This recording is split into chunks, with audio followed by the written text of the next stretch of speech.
말씀 보시겠습니다. 사무엘하 10장입니다. 사무엘하 10장 1절에서 8절 말씀을 봉독해 드리겠습니다. 그 후에 암몬 자손이 왕이 죽고 그의 아들 한온이 대신하여 왕이 되니 다윗이 이르되 내가 나하스의 아들 한온에게 은총을 베풀되 그의 아버지가 내게 은총을 베푼 것 같이 하리라 하고 다윗이 그의 신하들을 보내 그의 아버지를 조상하라 하니라. 다윗의 신하들이 암몬 자손의 땅에 이르매 암몬 자손이 관리들이 그들의 주 한온에게 말하되 왕은 다윗의 조객을 당신에게 보낸 것이 왕의 아버지를 공경함인 줄 여기시나이까. 다윗이 그의 신하들을 당신에게 보내 이 성을 엿보고 탐지하여 함락하고자 함이 아니니까 하니 이에 한온이 다윗의 신하들을 잡아 그들의 수염 절반을 깎고 그들의 의복에 중동 볼기까지 자르고 돌려보내매 사람들이 이 일을 다윗에게 알립니다. 그 사람들이 크게 부끄러함으로 다윗이 그들을 맞으러 보내 이르기를 너희는 수염이 자라기까지 여리고에서 머물다가 돌아오라 하니라. 암몬 자손들이 자기들이 다윗에게 미움이 된 줄 알고 암몬 자손들이 사람을 보내 르홉 벤누홈 사람 아랍 사람과 소바 아랍 사람의 보병을 2만 명과 마아가 왕과 그의 사람 1000명과 독 사람 12,000명을 고용한지라. 다윗이 듣고 요압과 용사의 온 무리를 보내매 암몬 자손은 나와서 성문 어귀에 진을 쳤고 소바와 르홈 아랍 사람과 독과 마아가 사람들을 따로 덜에 있더라. 아멘. 암몬 왕 나하스가 이제 이 세상을 하직하게 됩니다. 죽고 그 아들 한온이 왕위에 계승하였다는 그런 소식을 들은 이 다윗은 그에게 신하를 보내서 나하스의 죽음을 조문하도록 그렇게 하였습니다. 그래서 다윗은 이를 통하여 나하스가 생전에 자신에게 베풀어 주었던 그런 은총, 그래서 호의에 대해서 보답하려고 했던 것입니다. 그런데 한온은 자기 신하들의 말만 듣고 다윗의 호의를 거절해 버립니다. 그 결과 암몬은 이스라엘과 싸움이 이루어지게 되고 결국은 어떻게 됩니까? 그 전쟁은 커다란 피해를 입고 말았던 것을 보게 되어집니다. 한온은 이 축복의 기회, 다윗의 은총의 기회를 스스로 저주와 징벌로 바꾸고 말았던 사실을 보게 되어집니다. 그런데 우리들이 이 말씀을 듣고 우리는 어떻게 해야 이 복을 내가 잘못 생각해서 복이 나에게 멀리 도망가고 내 삶에 망하지 않도록 해야 될까? 라고 하는 문제가 오늘 이 본문에 나타나고 있는 것입니다. 우리도 한온처럼 아무 대가도 바라지 않고 주시기를 원하시는 하나님의 이 복의 통로를 막고 있다는 것입니다. 내가 무엇 때문에 하나님의 복을 우리에게 무엇을 원하지도 아니하고 하나님의 은총이 우리에게 임하는데도 불구하고 내가 이 복을 가로막고 있다는 것입니다. 얼마나 비극적인 삶인지 모릅니다. 그래서 하나님은 우리에게 복 주시기를 원하시지만은 우리 인생들이 마땅히 해야 할 바를 행하지 못하기 때문에 이 복을 받지 못하고 있다는 것입니다. 복을 받지 못하면 어떻게 될까요? 저주가 나타나게 된다는 거예요. 그러니까 우리 그리스도인들의 삶이라는 것은 뭡니까? 육신의 삶이 아니고 영적인 삶입니다. 참으로 중요한 것은 우리들이 지닌 우리의 영혼인 것입니다. 그런데 우리가 그릇된 심령을 가지고 있다면 우리들에게나 또는 우리를 통해서 다른 이들에게 이 축복이 나타날 수 없다는 것입니다. 나에게 뿐만 아니라 나에게 속한 사람들, 주변의 사람들까지도 복이 되지 못하고 저주가 된다는 것입니다. 이러한 심령에 대해서 몇 가지로 살펴보고자 합니다. 첫째로 탐욕스러운 심령은 축복의 장애가 됩니다. 탐욕. 그러니까 아간을 보세요. 성경에서 아간이 이러한 심령의 대표적인 인물로 나타나게 됩니다. 그는 아이성에 검지된 물건들을 탐내었고 그 같은 탐욕으로 인하여 여호수아의 군대는 아이성에서 처절한 패배를 맛보아야 했던 것입니다. 그리하여 아간과 그의 가족은 완전히 그냥 죽음으로 멸망하고 말았던 것을 보게 됩니다.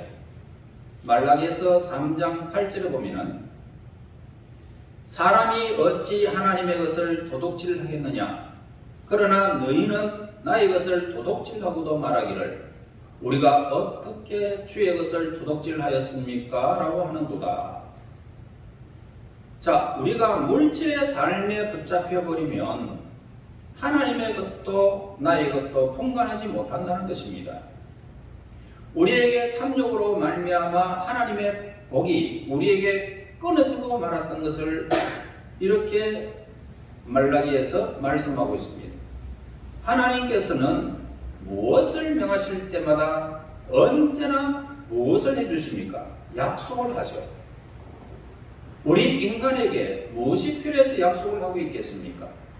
그래서 우리에게 무슨 말씀을 합니까? 11조를 명하고 말씀하셨습니다. 11조를 드려라 라고 하면서 말라기 3장 10절에서 이렇게 말합니다. 너희의 온전한 11조를 창고에 들여 나의 집에 양식이 있게 하고 그것으로 나를 시험하여 내가 하늘의 문을 열고 너희에게 복을 사올 것이 없도록 붙지 아니하나 보라. 여러분, 그러나 우리는 돈을 사랑합니다. 돈을 사랑하면서 우리 자신만을 위해서 돈을 간직하며 쓰고 하나님께 속하여는 것은 드리지 아니하면 그 장애물을 씌워버리는 것입니다. 큰 장애물이 되어버리죠. 그러면 어떻게 될까요? 하나님의 복을 가로막아 버리는 것입니다. 복을 쌓을 것이 없도록 너에게 주신다는 이 언약의 말씀에 모든 것들이 막혀버린다는 것입니다. 그래서 참으로 무섭고 해악을 초래하는 탐욕을 적시로 눌러 없애지 아니하면 하나님의 복의 통로를 끊어버리는 결과를 맞이하게 된다는 사실을 우리에게 일러주는 말씀입니다. 그 다음에 두 번째로는 반역하는 심령은 복의 장벽이 되는 것입니다. 반역. 여기에서 반역은 하나님의 말씀을 듣지 않고 행하는 행위를 우리에게 가르쳐 주고 있어요. 성경에서 보면 요나를 발견할 수가 있습니다. 하나님은 그를 복되게 하시고 그로 하여금 니느의 백성들에게 하나님의 축복의 도구로 삼고자 하셨던 것입니다. 그래서 요나에게 하나님은 오직 한마디 하셨어요. 니느웨로 가라. 이렇게 명령하셨습니다. 니느웨로 가라. 자, 그런데 이 요나는 하나님을 향하여 가지 아니하고 그냥 다시스로 내려가 버립니다. 니느웨로 가지 아니하고 다시스로 엉뚱한 곳으로 가버립니다. 그 말 한마디에 하나님의 복이 끊어져 버립니다. 그래서 하나님은 요나로 하여금 많은 고난을 거치게 합니다. 그리고 비로소 하나님의 참 교훈을 바다에 던져진 물고기 뱃속의 안에서 요나가 그때 비로소 깨닫게 됩니다. 하나님은 복을 주시기를 원하시는 하나님임을 그때 깨닫게 되어져서 회개하고 돌이켜 니느웨에 가서 복음을 전파했더니 멸망할 백성이 구원을 받는 역사가 일어나는 것을 보게 됩니다. 그러므로 저와 여러분 우리는 알아야 합니다. 하나님께서는 우리의 삶에 대하여 어떤 유익한 계획을 지니고 계심을 우리에게 말해주고 있습니다. 그러므로 하나님의 계획 아래 우리가 절대적으로 복종하기만 하면 하나님의 복이 우리에게 사할 것이 없도록 부어주시는 것입니다. 그 다음에 세 번째로는 세속적인 심령은 복의 장벽을 이루게 된다는 사실을 우리에게 일러줍니다. 자, 이 점에 관해서는 바울 그 때에 데마라고 하는 사람 좋은 본보기를 우리에게 보여주고 있습니다. 그는 어느 날 바울의 설교를 들었을 때에 젊은이로서 바울의 인품에 반하게 됩니다. 그리고 바울이 가는 곳마다 그는 따라다니며 제자의 역할을 잘 감당했던 것입니다. 그리하여 영적인 절정으로 내가 모든 것을 떠나 예수님을 섬기는 일에 나는 바울과 함께 하리라 그러면서 바울을 따라다녔던 것을 보게 됩니다. 데마는 바울의 설교를 듣고 훌륭한 출발을 하였습니다. 그래서 데마는 바울의 큰 기쁨이었다, 그리고 나의 도움이었다 라고 바울이 고백할 정도였습니다. 그러나 그들이 큰 도성에 가게 됩니다. 복음을 전하러 큰 도성에 갔었을 때에 그 도시의 눈부신 세상의 불빛 아래 그만 데마의 눈이 그만 멀게 돼버립니다. 세상을 사랑하는 눈이 확 떠여져 버렸죠. 그래서 디모데후서 4장 10절에 이렇게 기록을 합니다. 데마는 이 세상을 사랑하여 나를 버리고 데살로니가로 갔다라고 슬픈 말을 듣게 되는 것을 보게 됩니다. 슬프게도 여러분, 이 세상에는 데마와 같은 사람들이 너무나 많다는 것입니다. 좁은 길, 성도의 길, 천국의 길, 예수 믿는 길을 선택하지 아니하고 가는 사람들이 얼마나 많은지 모릅니다. 처음에는 예수님을 위하여 참으로 훌륭한 시작을 하였지만은 어느 날인가 세상이 그들을 부를 때에 그 세상 소리를 듣고 세상을 따라가는 모습을 보게 됩니다. 노아의 홍수 때에 8명 두고 모두가 멸망한 이유는 뭡니까? 하나님의 사람들이 세상의 사람들을 사랑했다는 이야기가 나옵니다. 하나님께서 그들에게 심판의 물을 주셔서 모두를 멸망시켜 버렸던 것을 보게 됩니다. 이와 같이 오늘 우리는 이 세상의 소리를 듣고 살아가는 사람만큼 비참한 인생은 없다는 것을 보게 됩니다. 이 순간에도 예수님과 교회는 그들의 관심 밖의 일이라는 것을 보게 됩니다. 결국 그들은 하나님의 복을 차단하고야 말았던 것입니다. 어떤 사람이 토지를 분양받아서 개간하게 되어졌습니다. 그때 목사님께서 이렇게 목사님, 저는요, 한동안은 토지를 개간해서 블럭을 다 팔아야 하기 때문에 다 팔면 다시 돌아오겠습니다 라고 했습니다. 그러나 그는 토지를 다 팔아도 교회로 돌아오지 않았습니다. 왜 그럴까요? 세상을 사랑하는 그 사랑이 하나님의 모든 축복의 장벽을 막아버렸기 때문에 그의 심령은 돌아올 수가 없는 처지가 되고 만 것입니다. 세상을 사랑하는 마음이 사람을 사로잡아 버리면 이처럼 타락해버리고 만다는 사실을 우리에게 일러주는 말씀입니다. 이 세상을 다 가지면 못합니까? 하나님께 버림받은 인생은 영원토록 저주스럽고 정말 고통스러운 인생으로, 영원히 저주받은 인생으로 변하고 마는 것입니다. 그 다음에 기도하지 않는 심령은 축복의 장애를 막는 사람입니다. 여러분 혹시 하나님을 바라지 않고 행하는 일들이 여러분들이 있습니까? 내일을 이렇게 해야지 저렇게 해야지 나의 생각만 가지고 하루를 진행합니까? 아니면 하나님 오늘도 나를 지켜주셔서 하나님의 선한 뜻을 나의 삶 속에 이루어지기를 원합니다. 내가 이 땅에 살아가면서 하나님의 자녀로서 내가 아름답게 오늘 하루도 마무리되기를 원합니다. 하나님의 영광을 나타내기를 원합니다. 이러면서 이런 기도 없이 여러분들이 하루의 삶을 시작하는 사람만큼 잘못된 것이 없습니다. 야고보는 이렇게 말합니다. 너희가 얻지 못함은 구하지 아니하기 때문이요. 다시 말해서 기도하지 못하기 때문에 우리의 삶의 모든 부분에서 막힌다는 것입니다. 야고보는 하나님께서 우리에게 복을 주시기를 원하시는데 우리가 기도를 소홀히 하기 때문에 복의 통로를 막아버리고 있다는 사실을 일러주는 것입니다. 찬송가에 이런 찬송이 있습니다.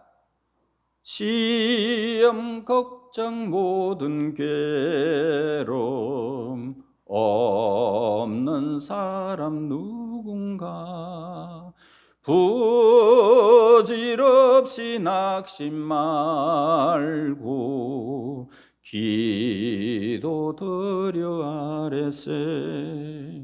이런 진실하신 친구 찾아볼 수 있을까? 우리 약함 아시오니 어찌 아니하렐까? 한 젊은이가 자기 아버지는 큰 부자임에도 불구하고 어두운 골방에서 굶주리고 쓰러져 있었습니다. 뒤늦게 안 아버지는 얘야, 나에게 이야기를 하지. 무엇 하려고 이 지경에까지 이르도록 나에게 이런 사실을 알리지 않았느냐? 야단을 치게 됩니다. 내가 아들에게 무엇을 아끼겠느냐? 구하면 네 사정을 알기만 했다면 내가 지금 너의 모습을 어떻게 했겠느냐? 네가 무엇 때문에 부족한 게 있는데 이 골방에서 줄여 죽는단 말이냐? 내가 가진 것이 많지 않냐? 여러분, 우리는 구하지 않기 때문에 받지 못하는 것입니다. 그러므로 하나님께서 여러분들에게 구할 것을 가르쳐 주셨는데도 기도하지 않고 못 받는 자가 되지 말고 구하여 풍성한 삶을 누리시기를 바랍니다. 그 다음에 용서할 줄 모르는 사람. 이 용서할 줄 모르는 심령은 복의 문을 닫는 사람이라 이렇게 가르쳐주고 있어요. 예수님께서 마지막에 길을 따라가면서 운명의 금요일을 맞이하게 됩니다.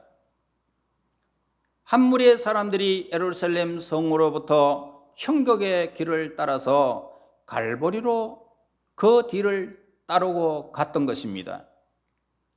얼마 후에 그 갈보리 동산에 3개의 십자가가 하늘을 향하여 세워졌고 3개의 십자가 위에서 3사람이 말할 수 없는 고통과 함께 피를 흘리며 죽어가고 있었습니다. 사람들은 손가락질하며 비웃었습니다. 그때 십자가 가운데 기도의 음성이 들려지게 됩니다. 아버지, 저들을 사하여 주옵소서.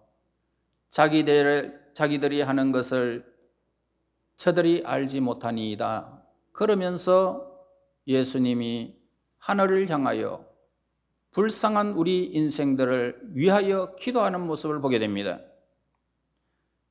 사람들이 악함에도 사악함에도 불구하고 예수님은 그들을 용서를 비는 모습을 보게 됩니다. 우리의 죄를 용서해 주시는 그 예수님을 우리는 믿으셔야 합니다. 우리 또한 역시 예수님과 같은 그런 마음을 품지 아니하면 예수님을 믿고 따르는 것이 아니라는 것을 우리에게 가르쳐주고 있습니다. 혹시나 여러분 마음속에 저 사람은 내가 죽어도 용서할 수 없다라고 하는 사람들이 있다면 지금 여러분들은 그들이 알지 못합니다. 내가 저들을 용서하오니 하나님 저들의 내가 품었던 이 악함이 나의 기도가 되지 말고 나의 원함이 되지 말고 저들을 용서하오니 하나님 저들에게도 복을 내려 달라고 여러분 기도해야 할 것입니다. 또한 예수님 하나님의 복이 우리에게 임하지 않게 되는 이 사실은 용서하지 않는다면 여러분의 삶에서는 얼마나 답답하고 삶이 괴로운지 모릅니다. 우리가 살아가는 이 세상에는 서로 용서하지 못해서 비극적으로 살아가는 사람들이 우리 주변에 너무 많고 우리 또한 그런 사람들입니다. 만약 우리들이 용서할 줄 모르는 마음을 지니고 있다면 그로 말미암아 하나님으로부터 이 복을 받을 생각을 우리는 품지 말아야 할 것입니다. 그 다음에 헐떡기를 좋아하는 사람은 축복의 장벽을 세우는 사람들입니다. 어느 날 많은 학식을 갖춘 사람이 어떤 유명한 설교가에게 이렇게 말했습니다. 당신은 오늘 이 설교에서 무려 38번이나 문법이 틀렸습니다 라고 그렇게 말했습니다. 그래서 설교자는 예, 그렇습니다. 그것은 당연하지요. 선생님께서 받으신 것과 같은 그런 교육을 저는 받지 못했기 때문입니다. 그러나 내가 가진 모든 것은 하나님의 영광을 위해서 쓰려고 노력하는 중에 있습니다 라고 했습니다. 여러분, 문법이 틀리면 어떻고 말이 조금 세면 어떻고 더듬으면 어떻습니까? 하나님께 영광되는 선한 도구로 쓰임받기를 하나님 앞에 헌신을 다짐하는 하나님의 사람들을 찾는 것입니다. 남의 약점을 찾기에 바쁜 그런 사람들은요, 자신을 참으로 부유하게 하는 것을 찾기가 참 어려운 것입니다. 하나님을 섬기고자 하는 사람들이 무리 가운데서 헐뜯는 마음만큼 나쁜 태도는 없기 때문입니다. 다른 사람들의 마음을 진실로 알지도 못하면서 흔히 우리가 본 것만으로 사람을 판단하는 경우들이 많은 것입니다. 우리는 우리 자신을 정당화하고 또 자기를 합리화하는 가운데 주위 사람들을 비판적으로 바라봅니다. 그러면서 하나님, 나는 저런 사람들과 같지 않음을 감사합니다 라고 하는 바리새인의 모습을 보게 됩니다. 나는 저 사람보다는 지금 나는 교회에서 하나님을 섬기는 위치에 있게 됨을 감사합니다. 참 그럴듯한 이야기입니다. 그러나 그들의 마음 깊은 곳에 뭡니까? 우리는 모르고 있다는 것입니다. 내 마음 중심을 나도 모르고 있다는 것입니다. 여러 가지 점에서 그들이 우리들보다 몇 배나 훌륭할 수도 있다는 것을 우리는 알아야 하는 것입니다. 도덕적으로 봐도 모든 것이 그 사람보다 내가 못하다는 것을 우리는 알아야 함을 우리는 깨달아야 되겠죠. 그러나 그러한 사람은 오늘 그저 나만 생각하고 다른 사람의 위치를 생각하지 않는 그런 사람에게는 하나님의 복이 그들에게는 임하지 않습니다. 우리 모두 우리가 남에게 어떤 해로운 일들을 꾸미지 말고 그들을 비판하지 않는 오늘 우리의 참 온유한 심령을 가지시면 하겠습니다. 그 다음에 무관심이 있어요. 무관심. 갈리오는 고린도에서 아가야 총독이 있었는데요, 유대인들이 바울을 끌고 왔을 때의 설교를 들을 좋은 기회였습니다. 그러나 이 갈리오는 바울의 설교를 듣지를 않았습니다. 그래서 사도행전 18장 10절에 이렇게 기록합니다. 갈리오가 이 일을 상관하지 아니하니라, 무관심했다는 것입니다. 그 상태를 보면 그의 성품을 우리는 알 수가 있는데, 오늘날도 마찬가지로 하나님의 이 교회를 통하여, 설교를 통하여 하나님은 복을 내리십니다. 그러나 소수의 사람들이 어제 교회 갔다 왔습니다 물으면, 교회 갔다 왔느냐고 물으면 이렇게 말합니다. 아니요, 교회 가지 못했어요. 이런 사람이 있어요. 무엇 때문에 못 갔다는 겁니다. 그러나 변명해 하죠. 변명. 나는 무엇 때문에 못 갔습니다. 이렇게 변명을 듣게 됩니다. 그러나 그런 사람들의 말은 나는 교회에 관심이 없다는 이야기입니다. 이 세상이 하나님보다 나는 이 세상이 더 좋다는 이야기입니다. 내 사정이 하나님의 사정보다는 내 사정이 더 우선권이라는 것입니다. 다시 말해서 하나님께 무관심하다는 것입니다. 이런 사람은 하나님의 복을 받을 생각을 할 수가 없습니다. 히브리서 10장 25절에 모이기를 피하는 어떤 사람의 습관과 같이 하지 말고 오직 권하여 그날이 가까움을 볼수록 더욱 모이기를 힘쓰라고 권고하고 있습니다. 오늘날 수많은 교회가 있습니다. 그리고 신자들이 수없이 많습니다. 대부분의 사람들은 무관심한 마음의 소유자들임을 우리에게 가르쳐주고 있어요. 그러나 만약 우리 사회가 교회의 이 가마력을 상실해버린다면 도무지 살 가치가 없는 사회로 전락하고 만다는 사실을 우리는 알아야 합니다. 여러분, 우리는 갈리오와 같은 이 무관심한 사람이 되지 말아야 한다 이 말입니다. 우리는 하나님의 일에 열심을 품고 진정으로 관심을 가지고 적극적으로 이 복음을 믿고 전해야 함을 우리에게 가르쳐 주고 있습니다. 이런 사람이 복의 주인공이 됩니다. 그 다음에 자기 영광의 정신은 축복의 장벽이 된다는 것입니다. 자기의 영광을 취하는 사람, 자기 종교에 관하여 무척 경건하며 신앙심이 깊은 듯 이야기하는 사람들이 있습니다. 이런 사람들은 자기가 하나님의 일을 얼마나 사랑하는지 모른다라고 그렇게 자랑을 하고 있습니다. 나는 하나님의 교회에 이렇게 하고 있어.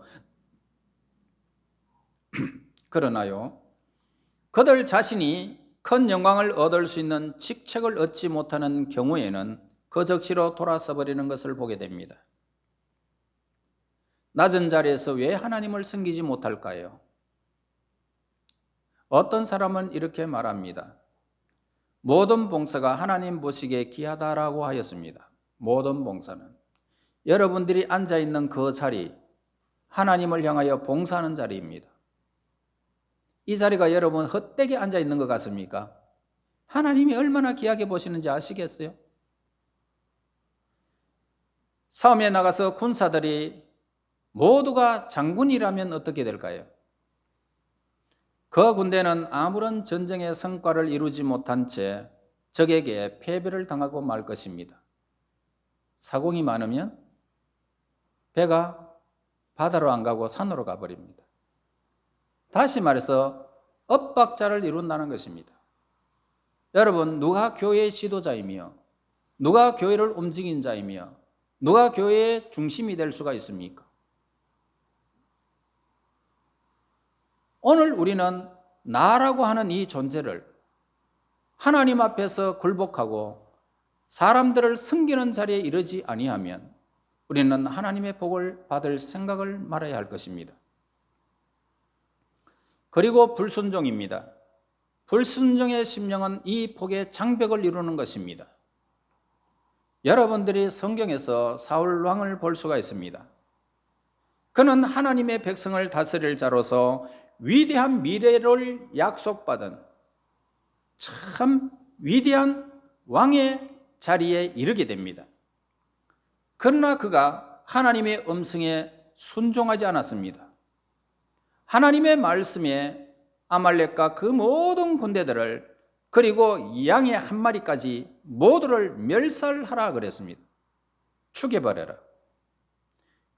그러나 그가 네가 순종치 아니함으로 이제 왕국을 네게서 빼앗아 다른 자에게 주리라. 그래서 순종치 않은 바울을 통하여 그의 모든 왕국을 싹 빼앗아서 다윗에게 주고 그리고 그의 자손을 멸해버리는 것을 보게 됩니다. 그러나 사도 바울은 다메섹에서 주여 내가 무엇을 하기를 원합니까? 이 바울이 사도 바울이 된 것은 그가 하나님을 섬긴다는 이유로 예수 믿는 사람들을 핍박했고 하나님의 일을 저버렸지만은 예수님을 만난 그가 그 모든 자기의 모든 것들을 버리고 예수님께 복종하기를 원하고 있습니다. 그때 예수님은 뭐라고 말합니까? 내 이름을 위하여 얼마나 많은 고난을 당하게 할지 네게 보이리라. 영광을 주는 것이 아니라 너에게 고난의 행군이 지금부터 이루어질 것이다. 복음을 위하여 핍박을 받을 것이다. 죽음을 각오하라는 것입니다. 그러나 바울은 하늘의 거룩한 계시를 불순종하지 아니하고 예수님을 위하여, 복음을 위하여 그의 모든 삶이 재와 같이 모든 나무가 타고 잎이 타고 여러 가지 탄 재와 같이 되기를 원합니다. 그러면서 자신을 하나님 앞에 복종시키는 것을 보게 됩니다. 그 훗날 말하기를 내가 순종치 아니함이 없었노라 라고 고백하고 있는 것을 보게 됩니다. 그는 순종함으로써 하나님께서 그를 통하여 많은 영혼들을 살리고 복을 내려 주셨던 것을 보게 됩니다. 바울은 나중에 이렇게 고백합니다. 내가 선한 싸움을 다 싸우고 믿음을 지켰으니 이제 후르는 의의 면류관이 나에게 예비되었노라 라고 고백하고 있습니다. 바울이 죽음 직전에서 말할 수 있었던 것은 그가 하나님의 말씀에 기꺼이 모든 것을 충성하고 순종했기 때문임을 고백하고 있습니다. 여러분, 하나님께서 하시는 그 말씀을 듣고 지금도 여러분들이 나도 하나님 말씀을 듣고 순종하기를 원합니다. 이렇게 여러분들이 마음을 다짐하고 있느냐고요. 어떠한 길이 합당하다고 말씀하시는 음성을 듣고 계시느냐 이 말입니다. 오늘 여러 가지로 논하였던 이 말씀에 순종하면 저와 여러분들에게 또한 다른 이들에게 하나님의 복이 여러분들을 받게 하시고 주의가 받게 되는 것을 우리에게 가르쳐주고 있습니다. 그러나 순종하지 않는다면 우리는 스스로 장벽을 세워버리고 우리의 복을 막고 다른 사람에게까지 하나님의 복이 끊어져 버린다는 것입니다. 우리는 혹시 우리 마음 가운데 이처럼 거릇된 태도를 조금이라도 지니고 있다면 말씀을 통하여 회복하시고 이제 내가 하나님 말씀을 죽기까지 복종하겠노라 라고 하는 이 음성을 듣고 순종하는 자가 되어 복을 받는 저와 여러분이 되어야 할 것입니다. 여러분, 하나님께서는 우리가 과연 우리의 삶 속에서 고여있는 물 웅덩이가 아니라 우리를 통하여 흐르는 통로로 삼으시기를 원하고 계십니다. 고여있지 않고 나를 통하여 이 복이 여러분들 주위에 자꾸만 흘러가기를 원하고 계시는 것입니다. 하나님은. 그래서 우리 주위에 하나님의 복을 간절히 필요하는 이웃들이 우리 주변에 너무너무 많은 것입니다. 그러나 우리의 그릇된 태도로 말미암아 우리 자신이 살아가는 이 삶의 통로가 막혀버린다면 나뿐만 아니라 우리 주위에 하나님의 복이 가로막혀 복을 받을 길이 없다는 것입니다. 우리의 삶의 통로를 막고 있는 이 같은 장벽을 허물어 버려야 하는 것을 우리는 본문을 통해서 배웠습니다. 추하고 성도답지 못한 이 정신으로부터 말씀으로 새롭게 되어져야 할 것입니다.